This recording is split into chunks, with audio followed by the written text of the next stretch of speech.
చెప్పేశాడు సీతమ్మ ఎవరు. పంచముఖ గాయత్రి ముక్తా విద్రుమహేమనీలధవళఛాయైర్ముఖై స్త్రీక్షణై.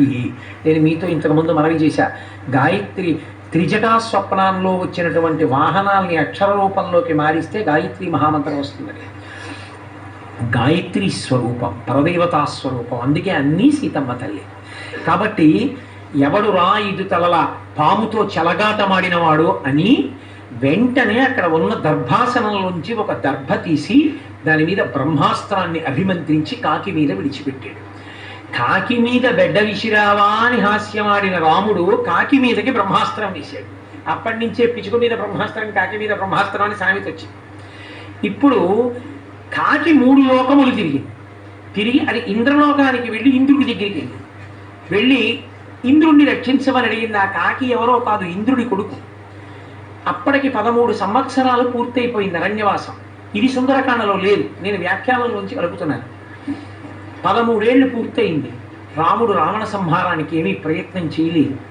ఏం చేస్తే రాముడికి కోపం వస్తుంది? తండ్రి చచ్చిపోయాడు, కోపం రాలేదు.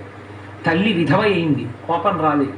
రాజ్యం తీసేసుకుంటామన్నారు, కోపం రాలేదు. జటాయువు చచ్చిపోయాడు, కోపం రాలేదు. ఏమి చేసినా ఆయనకి కోపం రాలేదు. ఏం చేస్తే ఆయన కోప్పడి ఆయనకి విపరీతమైన కోపం వచ్చి రావణ సంహారం చేస్తాడు. సీతమ్మ జోలికెడితే పరీక్షించడానికి వచ్చాడు ఆ కాకి. మరి సీతమ్మ జోలికి వచ్చినప్పుడు రాముడు ఎందుకు జోక్యం చేసుకోలేదు? తన రక్షణ తాను చూసుకున్నంతసేపు రాముడు జోక్యం చేసుకోడు. నీ రక్షణ నువ్వు చూసుకుంటున్నావుగా, ఇంకా నేను ఎందుకు జోక్యం చేసుకోవడం? శరణాగతి అంటే రక్షణ యందు సమస్త ప్రయత్నములను విడిచిపెట్టాడు. నిద్రపోతున్నప్పుడు తన రక్షణ ప్రయత్నం తన మీద ఉండదు, అందుకు రక్షించాడు.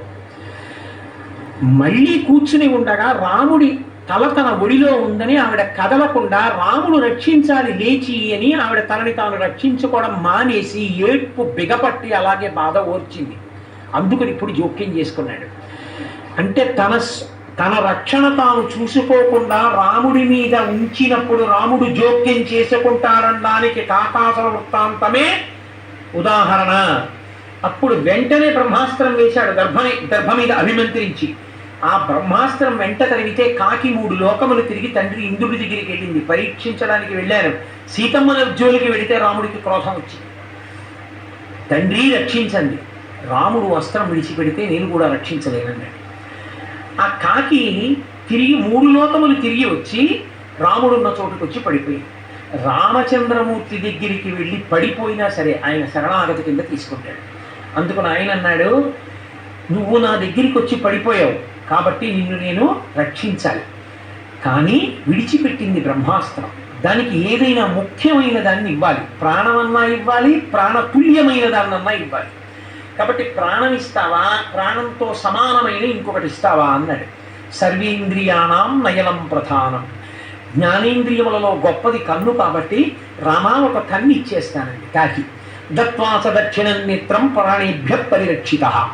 అది కుడికంటిని ఇచ్చేసి కుడికంటిలో చూపుని ఇచ్చేసి ప్రాణాలని రక్షించుకుందా కాకి. అప్పటి నుంచే కాకి చూపు అంటారు, ఒక కంటిలో చూపు కాబట్టి ఇలా ఇలా చూస్తుంటుంది. కాబట్టి ప్రాణేభ్య పరిరక్షిత. స రామాయ నమస్కృత్య రాజ్యేరసరధాయిచ. ఆ కాకి వెళ్ళిపోతూ రాముడికి నమస్కారం చేసి దశరథుడికి ఓ నమస్కారం చేసి వెళ్ళిపోయి. ఇందుకు దశరథుడికి ఎందుకు నమస్కారం? మధ్యలో ఏదో తోచిన అమ్మ తోడికోడల పుట్టింటికి వెళ్ళిందని ఎందుకు మధ్యలో దశరథుడికి ఎందుకు నమస్కారం అంటే దీనికి సంబంధించిన రహస్యాన్ని వేరొక పురాణంలో చెప్పారు. ఇంద్రుడి దగ్గరికి కాకి వెళ్ళినప్పుడు నేను రక్షించలేనన్నాడు ఇంద్రుడు.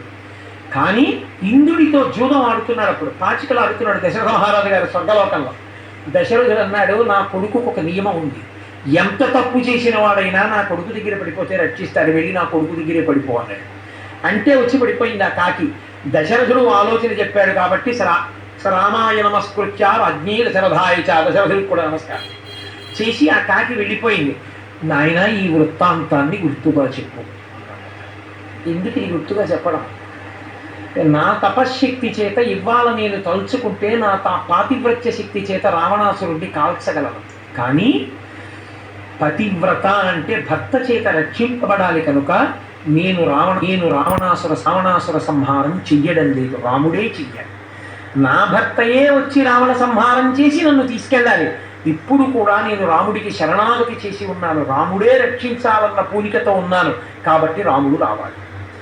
ఇందులో ఇంకొక రహస్యం ఏమిటో తెలుసా అండి?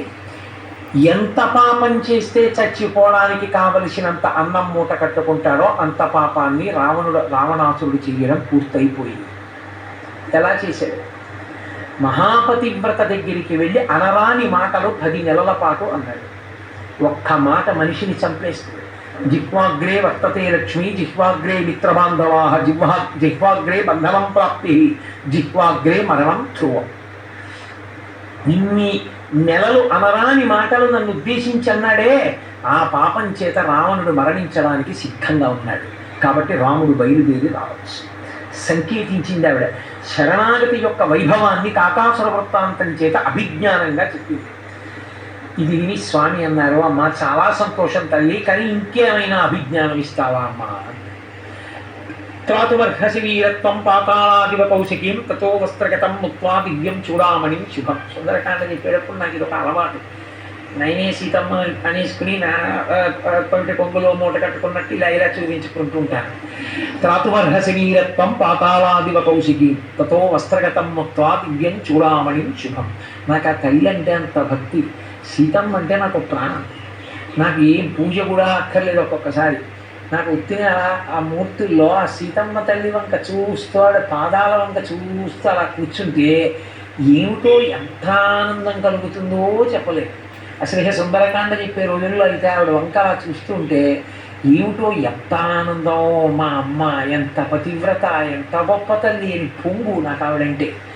కాబట్టి కాళికా పురాణము అని మనకు ఒక పురాణం. ఆ పురాణంలో బావగా ఉంటే అంటే పెళ్లి కానప్పుడు ఏ ఆభరణాలు పెట్టుకోవాలి, పెళ్ళి అయినాక ఏ ఆభరణాలు పెట్టుకోవాలి, భర్త గారు ఇంట్లో ఉంటే ఏ ఆభరణాలు పెట్టుకోవాలి, అంటే ఊళ్ళో ఉంటే, భర్త గారు ఊళ్ళో లేనప్పుడు ఏ ఆభరణాలు పెట్టుకోకూడదు, ఏ ఆభరణాలు తీయకూడదు, ఎప్పుడెప్పుడు ఏ ఆభరణాలు తీస్తే భర్తకి గండం వస్తుంది కూడా చెప్తాం. అందులో చూడామణి అని కేశభూషణం, అది భర్త పక్కన లేనప్పుడు పెట్టుకోకూడదు స్త్రీ. ఎందుకంటే అది వ్యామోహకారకం. అది పెట్టుకుని ఉన్నప్పుడు చూస్తే భర్తకి ఆమె యందు అనురక్తి కలుగుతుంది. అది ఒక్క భర్త చూడవలసిందే తప్ప పరపురుషులు చూడడం కోసం పెట్టుకోరు. అందుకని రామచంద్రమూర్తి లేరు, లంకాపట్టణంలో ఉంది, అందుకని ఆవిడ పెట్టుకుని ఆ కేశభూషణాన్ని తీసి పవిటిలో